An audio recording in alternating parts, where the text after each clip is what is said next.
Oshkosh Media is government programming on GovTV, community programming on Life TV, and community radio on Oshkosh FM 101.9. Welcome to the City Manager's Report. The City Manager's Report, a look at city updates and municipal news, and a preview of the next Oshkosh Common Council meeting agenda. Your hosts, Emily Springstrow of Oshkosh Media and City Manager Mark Rohloff.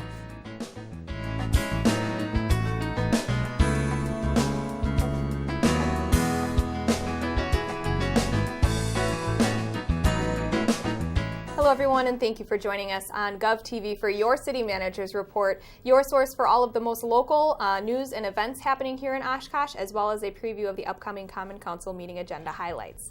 I'm your host, Emily Springstrow, joined as always by your City Manager, Mark Rohloff. Thanks for joining us today, Mark. Great to be here, Emily. Yes, it's always great to have you.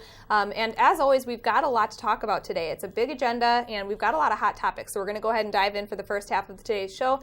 We'll take a little break after the question mark segment, and then we will return with a preview of some of the highlights on the Oshkosh Common Council meeting agenda for Tuesday, May 28th, 2019.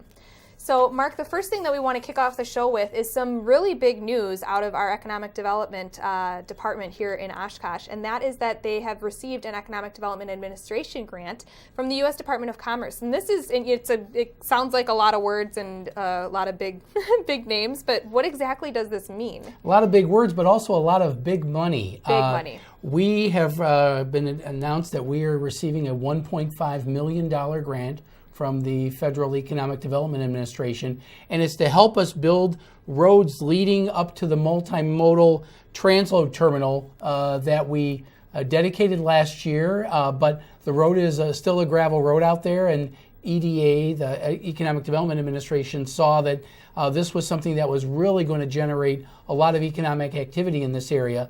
The council, maybe crossing their fingers or in anticipation of this grant, has already allocated $1.5 million in matching funds in our 2019 capital improvement program. So the funds are already there for the match. We can begin working on this immediately. And the idea is to build a loop road that loops back out from Clairville Road into the transload facility and then back to Clairville Road. And this will enable businesses that are interested in locating near the transload facility to be able to do that. So $1.5 million is wonderful, and it's also expected to attract at a minimum $5.2 million in private investment on top of everything else. So we're very excited about that. Definitely. And we're looking at some video from the ribbon cutting grand opening from last summer. And it's kind of been a quiet, a little bit of a sleeper type of item here in Oshkosh. Not a lot of people realize how big of a deal that this is, this transload terminal. This is the only transload facility in northeast Wisconsin, and it's the only publicly owned transload facility in the whole state. We're fortunate enough to have a great partner with Watco, which is the parent company of Wisconsin and Southern Railroad, and they're operating this for us. But now, because of the partnerships they've developed, they're the ones who really helped us attract companies to this area, and so we're excited that we're going to be able to do this project. Of course, these businesses that are already looking need a road. Yep. So this is really going to work together. What you're seeing here is the transload facility. A lot of concrete's poured out there, and that's really for the trucks to load and unload from the rail terminal there. And it's going to just generate a lot of economic activity, and we're very excited about this. A lot of huge opportunity in the Lake Southwest Industrial Park. So very excited about that, and congratulations to our team in the Economic Development Department as well here at the city. Moving down our list, we've got some other big news, and that is that the Lakeshore Park master plan process has officially begun. And this is really exciting because it's a huge amount of space that we're really excited to hear from the public on what they want to see for this park. This is the balance of the Lakeshore Golf Course, the net of what we had sold to Oshkosh Corporation. So you see the big area in the middle is Oshkosh Corp, but everything surrounding it that you see in the yellow here, that's all going to be brand new parkland, and we're looking for input. There's lots of ideas out there, and a lot of this process is really winnowing down the different options so that it can fit in this area. But we had a great presentation from the Smith Group that is the landscape architect firm that we've hired to help us with the plan. And they've kicked around some general ideas, but they want to hear from the public as well. So we're utilizing our capabilities through our Polko survey app. And hopefully, if you're interested in this, become a subscriber. You can subscribe to all of the surveys that we do, but this one says, help us design Lakeshore Park, and this gets you going on telling us a little bit about, sort of a little demographic profile of you, and then tell us what you're looking for in the park. Definitely. And this is open to anyone who's going to use the park. You don't even have to be a resident of Oshkosh. You can be a resident of surrounding areas or, family members of people who live in Oshkosh. And we just are trying to get as much information as possible. And so there are quite a few questions on here ranging from what kind of activities do you utilize, what would you like to see at Lakeshore Park, as well as a lot of open-ended questions that give you the ability to fill in, anything that you might not have seen asked on this survey. And so it's really an overarching trying to just collect as much input as possible. And this is just the beginning of the process. Right. And certainly if you're not into filling out an online survey, that's okay too, because we're going to have multiple meetings. The next meeting is going to be June 10th at the Oshkosh Convention Center. And that's a public visioning meeting where public input can be received. We're going to talk about the Polko results there, but the whole idea is if you want to just provide some general information about it, that's okay too. It's kind of the in-person version of the survey, I guess you could say. So if you're more interested in coming and talking to people in person, that's excellent. Come out on June 10th to the Oshkosh Convention Center, and there's going to be some great conversations had. They're going to continue to collect public input and then also talk about some opportunities that they might have found as they were doing even more research. So if you want your survey input to be included in the results, by June 5th, if you get your survey done, it shouldn't take too long. And then we're going to have another meeting in July where the Smith Group will provide some, here's what we heard from everybody, and here's some preliminary ideas, and start kicking them around.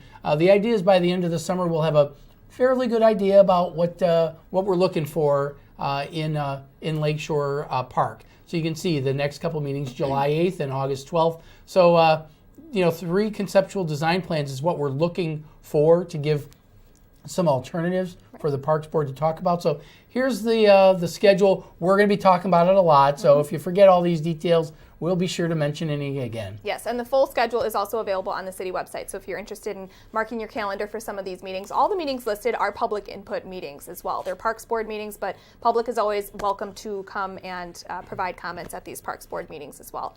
So really looking forward to the process. We're excited that it's kicking off, and we encourage everybody to get involved by responding to that Polko survey. Moving down our list, we have a few updates for Memorial Day, which is just around the corner in a few days here. And Mark, why don't you start off by telling us some of the city services that are going to be changing? Well, of course, sanitation pickup is always delayed one day on a week of a holiday. So there'll be no garbage recycling collection on Monday, May 27th. Of course, City Hall is closed, and there'll be no GO Transit bus services. And then, as I mentioned, with refuse and recycling, it'll be one day after your regular pickup. Pretty standard. Most people know about it, but it's just our way to remind everybody. Just a little reminder for that day. And then as well, the procession will be taking place among a lot of other really great events on Memorial Day. Oshkosh has a lot to offer for Memorial Day, ways to pay your respects to those people who have lost their lives in service to their country.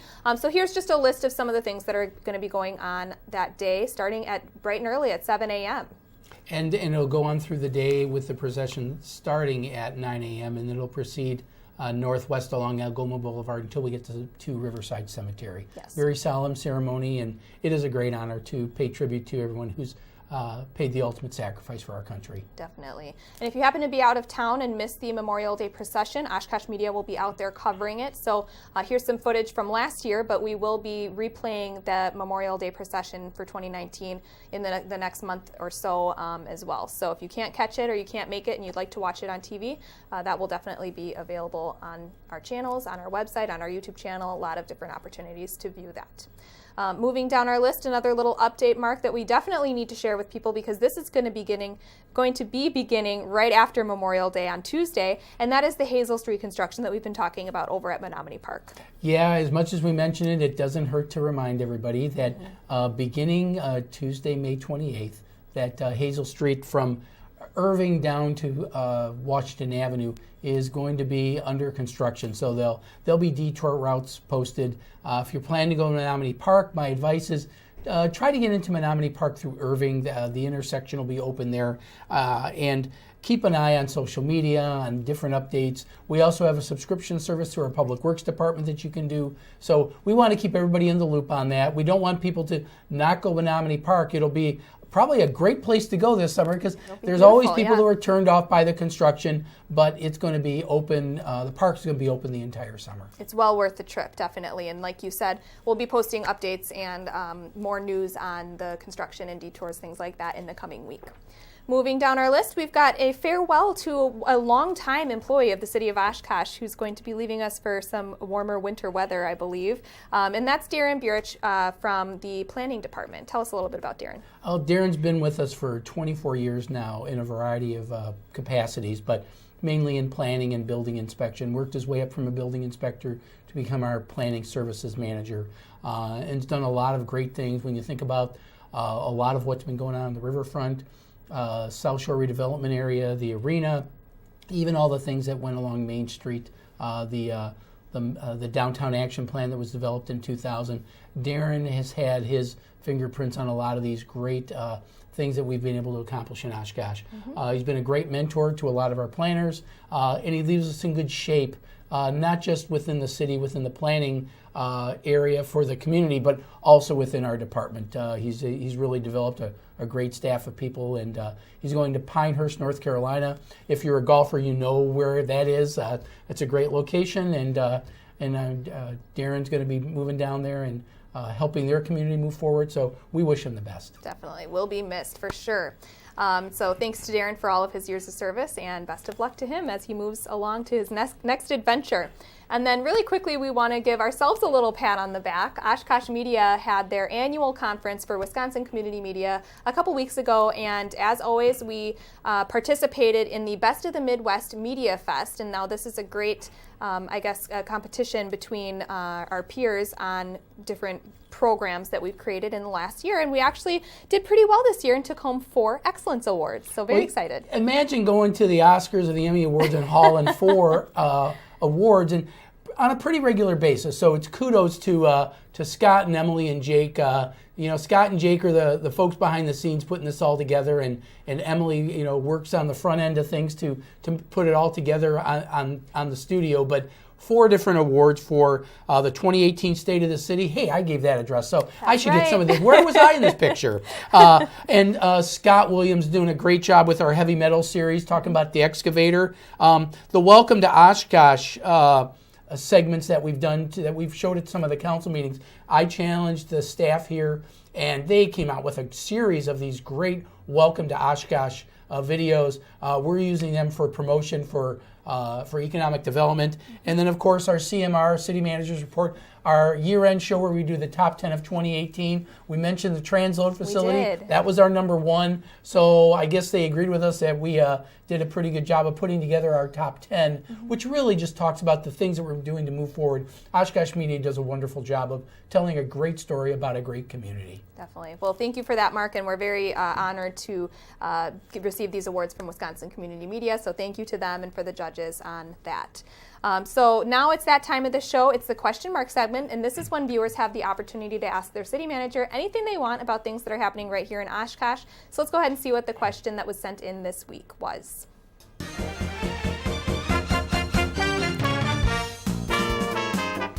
All right, a seasonal one it looks like, and that is, will there be a 4th of July parade this year? Mark? Absolutely, yes. That makes it real simple. I know there were some concerns with Sawdust Days going away, but we are going to have a 4th of July parade. It's actually put on by a local veterans group, so we really appreciate the fact that they're going to continue that great tradition on the 4th of July. And then other traditions, in addition to the parade, which you can see all the veterans groups, community groups, Definitely. bands, our own police departments out there, just a lot of community pride, and that's what we're very excited about. And then after the parade, it's going to follow the same route as well. Yes. It's going to start going north on Main Street, turn east or turn right on Irving Avenue, and go all the way into Menominee Park still. Even with the construction, it won't interfere on Irving, so you won't have to worry about that. And then at the Leach Amphitheater, we're going to have that new event that local groups putting together, family-oriented with some music and games and food trucks and all that good stuff. And then, of course, the fireworks, the festival fireworks show will continue on the 4th of July. It'll just be shut off from near Pioneer Island, and it'll just be a new venue for this year because of Hazel Street, but lots of things to enjoy. Yes, and so 4th of July is going to look a little different this year in Oshkosh, and we're excited about it. With the fireworks taking place in a new location, there will be information coming out very soon about that with maps for parking and where you can sit and things like that, just with the downtown area being a little bit different than the normal Menominee Park area that it typically is. And I'm happy to report that the folks at City Center, they're going to be opening up their parking structure for free parking. So Excellent. There'll be plenty of things that you'll hear more about, but we're real appreciative to City Center for offering that up. Definitely. So a wonderful question about the 4th of July parade, and we're excited to bring more information to you soon on the fireworks and 4th of July festivities. So be sure to stay tuned to Facebook, Twitter, and the city website for additional information to come. So if you'd like to send a question to Mark for the Question Mark segment, go ahead and send it to us on Twitter at City of Oshkosh, post it on the Oshkosh Media Facebook wall, or email it to us at questionmark@ci.oshkosh.wi.us, and he'll answer it on the next episode of City Manager's Report. We're going to take a quick break. When we come back, we will dive into the Common Council meeting agenda highlights for Tuesday, May 28th. We'll be right back.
Welcome back to City Manager's Report. Thanks again for joining us. Now we're taking a look at the Oshkosh Common Council meeting agenda highlights for Tuesday, May 28th, 2019. So, Mark, the first thing that we want to talk about here at the beginning is the presentation, and this is for the 2019 Acanthus Awards. Now, this is an annual presentation. Our Landmarks Commission makes a series of awards to people who have really done things to help further historical renovation and preservation in buildings throughout the community. So I believe they're going to have about 3 awards. They do this every year, make a brief presentation, and I think it's really a shout out to the people who care so much about preservation of historic structures in our community. Excellent. Well, thank you for the background on that. We look forward to seeing who the Acanthus Award recipients are this year. Moving down, we've got public hearing, and this is for the authorization for the submittal of the 2019 CDBG Action Plan. Now, refresh our memories, Mark. What does CDBG stand for? Fortunately, I'm old enough to know when that whole thing started. It's the Community Development Block Grant Program. It's a federal program that provides block grants to communities, and we're considered what's called an entitlement community because we're over 50,000 population, and we get an annual allocation, and this year's allocation is over $800,000, a little more than we've gotten in previous years, but a lot less than we used to get. But it's really intended to provide programs that benefit low and moderate income individuals. And we have a series of programs that we do. A lot of our housing rehabilitation programs are through the Community Development Block Grant Program. We're required annually to do report about what we plan to do with the money, and the public gets to chime in on that. A lot of it is to help support a lot of the housing programs that we go through. And anytime we do some rehabilitation, we probably are using some element of community development block grant dollars. Portion of it also goes to some local nonprofit groups that provide human services to people of low and moderate income. So a very important item every year that we have on here is that CDBG program, and we look forward to some great conversation during the meeting on that. Moving down under consent agenda, Mark, we've got an item here. It's an approval for the agreement for the sale of Southwest Industrial Park land to Illinois Cement Company, and this is in the amount of $205,765. Now, it seems like we keep coming back to this similar topic here in the Southwest Industrial Park. This is a direct result of the transload facility, and this is one of the companies that actually Watco company, the partner with us in the park, they were familiar with Illinois Cement that wanted to have a presence in this community, and this will be their distribution center. So we're very excited that they've taken an interest. And you're going to see several of these. We have not had a land sale north of the tracks ever in this area. We've owned this property for well over 10 years, so the fact that we're finally making progress, the transload facility has everything to do with this. You can see the yellow there is with the property in question, and just to the east is the transload facility. That's no coincidence, it's a direct result. So we're really excited that this project is moving forward. Really exciting seeing the development out in the Southwest Industrial Park as a result of that transload terminal. So great item on the agenda, can't wait for that. And then moving down a few items, we have another approval for the sale of the carousel at Menominee Park Children's Amusement Center. Now, this is kind of an interesting item. You don't see something like this on the agenda every day. So tell us a little bit about it. Well, for some people, this might bring a little bit of a nostalgic tear to your eyes, but the city has owned this only for about 25 years, but we bought this carousel back in the early 90s, but it's beyond repair. The parts are impossible to come by. They have to be fabricated, and the cost to renovate this carousel was going to be in excess of $125,000. So we just feel that it's really just too costly. We don't get a ton of ridership. The people who use it love it, but it just has very limited appeal. Mm-hmm. And so we're going to get authorization to begin selling off some of the parts. So I would say if you're a nostalgic freak about this, pay attention to our Oshkosh site and see about pieces that might be for sale. Yes, definitely more information to be posted on the city website about that. And thank you for the background information on the sale of that carousel, Mark. Under new resolutions, we've got the negotiation of an agreement with the town of Oshkosh and proposed sanitary and water service district in the area currently served by water through the state of Wisconsin, and this is through the Winnebago County Mental Health Institute. So this is an item that has been, this water system has been around for many, many years. Give us a little background. Well, it's not a public system. This area just west of the Mental Health Institute has been getting water service through the mental health institution, which gets their utilities from us. But these pipes are not in the city. They're not owned by anybody in particular, and it really was becoming a safety issue, and the state didn't want to have that liability anymore. The state is giving this area a grant. The town of Oshkosh is planning to create a sanitary district, and they just want to know that we're going to work with them to provide them water and sewer service so that their residents can have safe and healthy water. So this just is the beginning of the process. You'll be hearing more about it when we have a formal agreement. Excellent. Well, thank you for the intro to that. And then the item right after that is the approval for a specific implementation plan for a ball diamond. This is located at the northeast corner of Pinocchio Street and Rainbow Drive in Rainbow Memorial Park. And we've talked a little bit about this specific ball diamond on past agendas, right? You may have heard about local high school student Sid Supley, who's a Gatorade softball player of the year here in Wisconsin for a number of years now.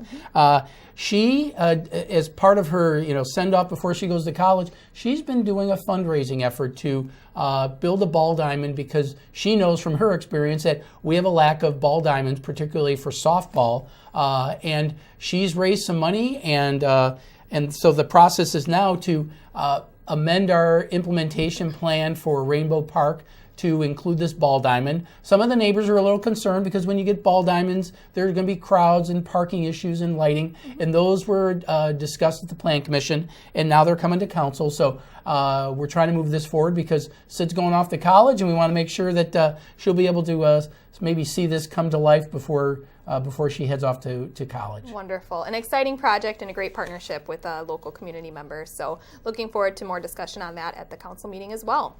Under council discussion and direction to city manager as well as future agenda items, we've got an item here titled Provide Direction to Staff on Programming New Parks Operations Facility into 5-year CIP. So tell us a little bit about what this project is going to include and what it'll look like. The council received a report that demonstrated the need for a new parks operations facility. This is the one at the corner of Idaho and Witzel. The park facility is in very old condition and is in need of replacement. We do not have it currently programmed into our 5-year capital improvement program, our CIP. So the council, after they've seen all the presentation, they want to give us formal direction. So we've got it on the agenda. We still have to figure out how we're going to incorporate this into our borrowing plan, and that's something that Finance Director Trina Larson and I are going to be working on. But it's really more to give council's green light to find a way to program this into our capital improvement plan. And this has not been the only facility that has been looked at in this process, right? So there's other facilities that are being studied. What about those ones? Where do those fit in? Well, parks really, I think, in my opinion, is probably the one in most need. But we recently had a study for City Hall. Actually, that falls pretty far down the list. And there's our fire stations. There's a proposed fire training facility. Renovations to modernize our police department, the old county jail public safety building, the public museum. There are a variety of building needs, but we can't get these all done at once. It's a matter of programming them in. And so we want to start with parks and then see where we can program in the rest. It really is about our ability to pay for these things, and that'll take some time. Definitely. Excellent. And then we've got a couple more items that we want to squeeze in here, and that is city manager announcements and statements. And this one is the option to permit limited alcohol consumption on city streets at certain events. Kind of explain what this one means, Mark. Over the years, we've received a lot of inquiries about having special events that allow alcohol consumption on the city streets. Our code doesn't provide for that. But we know that other communities have successfully done that, and there's been a hesitancy in Oshkosh to do that. Police Chief Smith and I have discussed that maybe we can begin looking at a process maybe to start loosening that up.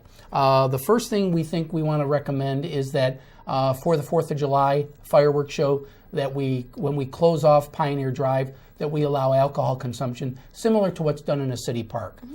And it's really going to be incumbent upon the community. If the community can behave responsibly with this newfound ability, maybe we can look at some other areas. Maybe close Main Street for an event or something like that. But we want to take steps one at a time. So we'll start with 4th of July, and we're going to ask council to consider that and then see where that goes. Excellent. It's a great place to start, and looking forward to more discussion on that as well. And then we've got one more item here, and it's an exciting development, and it's the recognition of Menominee North Neighborhood Association. Always great to see neighborhood associations on the agendas. Another brand new neighborhood association, number 17 Fabulous. In the city. So we're so excited. The Menominee North Neighborhood Association just recently was formed, so we're just doing a big shout out to them. Basically, south of New York, east of the tracks, just north of Irving, and then all the way over to Hazel Street or to the lake. So we'll include Menominee Park in that neighborhood association as well. But it's really for the neighborhood to get together and identify things that they want to achieve as a community to help preserve the neighborhood's identity, their property values, and source of pride, and then also to promote public safety in that neighborhood. So all those things mixed together really makes for great neighborhoods. And again, if you're interested in forming your own neighborhood association, give Alexa or Stephen a call in our Planning Services Division, and they'll be more than happy to get you in the process to start your own neighborhood association. You can't lose with the neighborhood association, and you can tell as people, they're popping up everywhere now, and so we're so excited for this, and congrats to the Menominee North Neighborhood Association on their development. So. Yep. We are out of time here on City Manager's Report. We talked about a lot today, and so we thank you for joining us. And as always, Mark, thank you as well for joining us today on City Manager's Report. Oh, glad to do it. Again, the Common Council meeting is this Tuesday, May May 28th at 6 p.m. You can watch it live on GovTV and on our website, oshkoshmedia.org, or you can listen to it on 101.9 Oshkosh FM, which is also online and on the TuneIn Radio app for mobile devices. Don't forget to like us on Facebook or follow us on Twitter for all of the community and government programming and updates, or be sure to check out our YouTube channel for government meeting replays and past episodes of your favorite programs. And don't forget, if you have a question for City Manager Mark Rohloff, send it to us on Twitter, post it on our Facebook page, or email it to us, and he'll answer it on the next episode of CMR.